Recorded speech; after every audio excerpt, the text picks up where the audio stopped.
आज morning breakfast म्हणून गुलाबजामुनने केली. मम्माने बनवलेले तिच्या हाताचे गुलाबजामुन खाऊन ती खूपच भारी, तिच्या हाताची चवच भारी. त्यानंतर ऋतूने बघा काय घातलेलं आहे.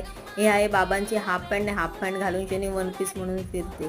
दीदी आणि ऋतूचं बॉन्डिंग तर खूपच टॉम अँड जेरी सारखं असतं. तेवढ्यातच भांडणार, तेवढ्यातच प्रेम करणार, ह्या पद्धतीचे दोघींचं असतं. खूप दंगा मस्ती वगैरे दोघींची असते. मस्त मजा मारून खेळत होते.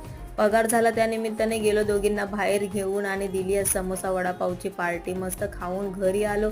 रस्त्यात भेटले, हे काय होतं काय माहिती, स्लेम काय बोलत होती दीदी, ते घेऊन खूपच जिद्द करत होती. हे पाहिजे पाहिजे, पण काय ऋतूने काही द्यायला मागत नव्हती. प्रत्येक गोष्ट ऋतूच्या हातात गेल्यावरती ती तिचीच असते.